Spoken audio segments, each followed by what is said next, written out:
રામ રામ બધાઈને આજના અમારા નવા વિડીયોમાં તમારું સ્વાગત છે। તો આજ હું દુકાને આટો મારવા આવ્યો હતો તો મેં વિચાર્યું કે હાલોને પૂરો બ્લોગ પણ ઉતારી લઈએ। તો જવો અત્યારે જવો ટીટોળીના 4 પોટા છે અને તમને નહીં દેખાતા એ છે કેમ કે જરાક સેટા છે। 2 ટીટોળી છે ને 4 પોટા છે ટીટોળીના। અને જો અત્યારે જીમે કીપર આંખુતા હતા તો જીમે વહી ગઈ અને કીપર આંખુતો કેમ કે આ વાડીના ગેટ ખુલ્લો છે તે ઠંડો પવન આવે તો અહીંયા આવે ને હુએ ગા। તો ધ્રુવ ઉઠ્યો અને બ્રશ કરવા ગયો પછી બ્રશ કરીને આવે પછી આપણે એને મળાવીએ। તો રામ રામ બધાયની તો હે હું ફ્રેશ થઈ ગયો અને અત્યારે બેઠા નાસ્તો કરવા। અત્યારે નાસ્તામાં છે સેન્ડવીચ, ચા, પછી આ સેવ અને આ હે ને કેરી જેમ કે જૂનાગઢથી આવી છે અને અહીંયા સેન્ડવીચ બનવાનું કામ પણ ચાલુ છે। તો હવે હું નાસ્તો કરીને મળું। અટાણે 11 જેવા વાગ્યા અને અમે અટાણે અમારા લીલા બાપાની વાડીએ જઈએ જાવરમાં। તો ત્યાં જઈને અમે બકાલું વાડીને બધું બતાવીએ તો એ ના જઈને મળીએ હવે। તો એવા અમે આવ્યા કુછડીએ હિમેહર દર્શન કરવા। તો જો આંખી કહું છે અને આ છે એક ભોલેનાથને એક મૂર્તિ અને અંદર પણ તમને દેખાડીએ આખું મંદિર। તો હાલો તો જો આ અંદર આવી બધી બગીચો છે, બેસવાની સુવિધા એકદમ મસ્ત છે। જો ટાઢો પવન પણ ફૂલ આવે અને જો તમને આ લોકેશન ગમ્યું હોય તો તમે બધાય દર્શન કરવા આવજો। તો હાલો હવે આપણે અંદર જઈએ। જો અહીંયા કેટલા મસ્ત મજાના ઝાડવા છે। જો અટાણે મેં મંદિરના અંદર આવે ગયા। જો આ મસ્ત મજાનું આ કલરનું મંદિર છે। જો અહીંયા પણ મંદિર છે। જો આ હિમાનંદ કુછડી જો અહીંયા। તો હાલો આપણે હવે આ મંદિર પણ જઈએ। શ્રી દિગેશ્વર મહાદેવનું મંદિર પણ છે અહીંયા। જય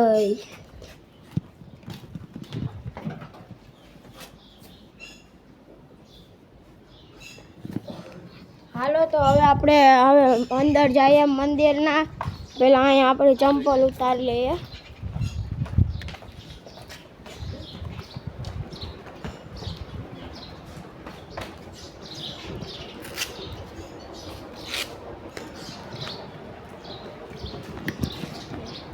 આ હે દિનેશ્વર બાપાનું મંદિર।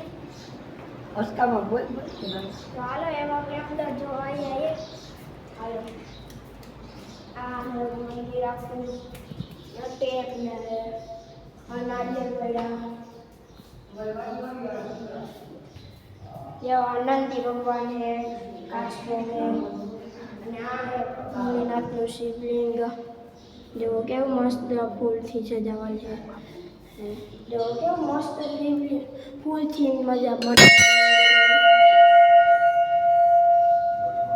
હાલો તો આપણે દરિયે જઈએ અને તો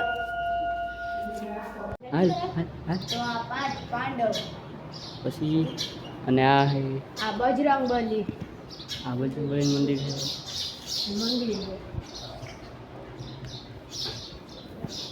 અને આ પાર્વતી માતાજીનું મંદિર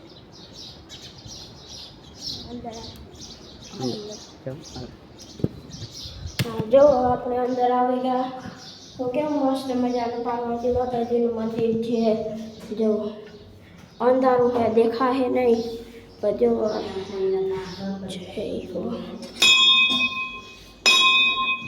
તો એ આપણે બારોબાર જઈએ ને બીજું બધું બતાવીએ। હાલો આ બાજુ હનુમાન ચાલીસા है, ચોપાઈ दोहा। तो हनुमान चालीसा है, दोहा है, चौपाई है।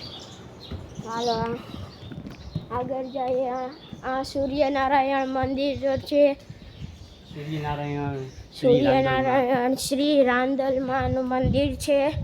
हालो तो अंदर पण जाइए अपने। જો અહીંયા તમે બધાય દર્શન કરી લેજો. અંદર અંધારું પછી નહીં દેખાય છે બે. હાલો હવે આપણે ઓલી સાઈડ પણ બતાવવા જઈએ. હાલો હાલો અહીંયા જો અહીંયા આવડો મોટો વડલો છે. અહીંયા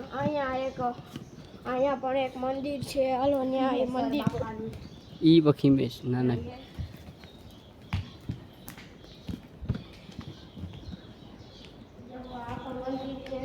શ્રી ચાડેશ્વર મહાદેવ. અંધારું હે નહીં દેખાય. અંધારું હે પણ નહીં દેખાય. જો અહીંયા કે આ મોબાઈલનો કેમેરો જરાક ઝાંખો છે. હાલો તો હવે આપણે બીજા મંદિરે પણ જઈએ. જો અહીંયા છે એક મંદિર દુધેશ્વર મહાદેવ. તો આ મંદિરનું નામ છે દુધેશ્વર મહાદેવ. જો જય દુધેશ્વર મહાદેવ મંદિર.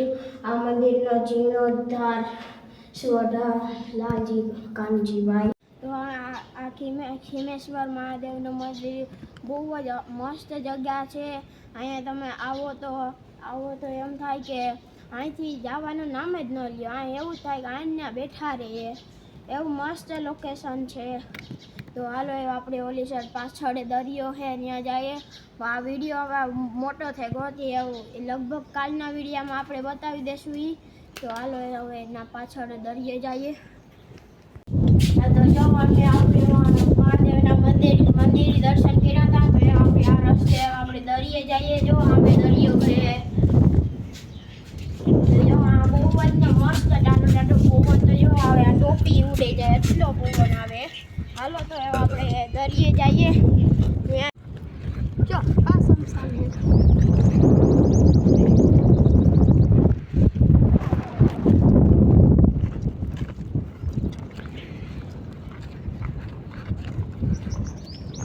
જો અમે દરિયા આવેગા તો જો આ બધી જો પવન ચક્કી છે. અહીંયા છે બહુ મસ્ત નજારો છે. અને અમે જો એવા ખીમેશ્વર મહાદેવનું મંદિરમાં છે. એટલું હાલે ને અમે આવ્યા. જો અહીંયા દરિયો હજી તો જરાક છેડો છે. તો જો અમે દરિયાના પાસે આવેગા. અને જો કેટલો જો અડધું પાણી છે ને ગંધારું છે ને બીજું છે ને પાણી છે એ ચોખ્ખું છે. કારણ કે આગળનું પાણી છે ને એના રેતીવાળું છે, તે ગંધારું છે. અને જો એને આગળનું જો કેવું ચોખ્ખું છે. અને આ મહાશિવરાત્રિ હોય કે મહાશિવરાત્રિ હોય, આ બહુ બધી ભીડ હોય આ મંદિરની. અને બધા અહીંયા બેસવા આવે. અને આ ધ્રુવ ને મયુર જો દરિયા આવ્યાથી લેપરાવાળા કારણ જો આગળ હાલા જ જાય. તો એવા આપણે એવા દરિયાના પાસે આવે ગયા. અને જો દરિયાનો અવાજ ફૂલ છે. મારો અવાજ તમને સંભળાતો નહીં હે. અને જો ધ્રુવ ને મયુર ને એ બધાય મયુર ને ધ્રુવ ને એ બધાય ને રેતીમાં લોટે ને લેટીના ઢીગલા કરીને બેઠા. ના પાડા તોય પણ કાંઈ કાઢા લાયા કને તા બે જોવો તા ખરી તારું જ્ઞાન અમને બેહીને ના માર કાઢ્યા વિના ને માછલું હે. અહીંયા જો આ માછલું પણ મરી ગયેલ પડ્યું. કોકે મારી નાખ્યો હે. ત્યાં મને આથી ઘેર જવાનું મન જ નથી થતું. અને જો આમણે પાછો આ એક મચ્છી પડી, પાછી મચ્છી જેડી અમને. અને અહીંયા જો મને તો એવું લાગે કે આ કેકડાનો હાથ છે. તમે જરૂર ને જરૂર કોમેન્ટમાં કહેજો. અને મયુર ને ધ્રુવ જો પાછા દરિયે વ્યાગા.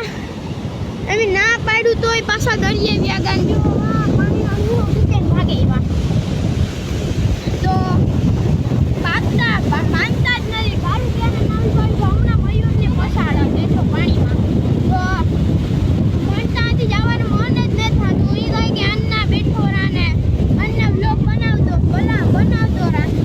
અને જોવો આ ડોલ્ફિન ને હે ને ઉલટી જેવું છે. જો અમે વિડીયોમાં જોયું હતું કે આ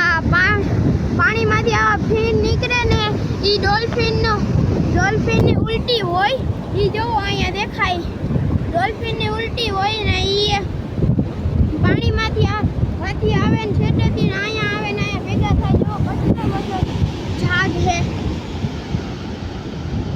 મનતા લાગે ડોલ્ફિનની ઉલટી છે નકર તમે કોમેન્ટમાં જરૂર કીજો કે ડોલ્ફિનને ઉલટી છે કે ને આ કેકડાનો હાથ છે એ તમે જરૂર ને જરૂર કીજો તો મનતા લાગે આ કેકડાનો હાથ જ છે અને ઓલો ડોલ્ફિનના ફીણ તો હું તો કહું ડોલ્ફિનના ફીણ જ છે તો તમે જરૂર ને જરૂર કીજો કોમેન્ટમાં તો હાલો આપણે બ્લોગને આગળ વધારીએ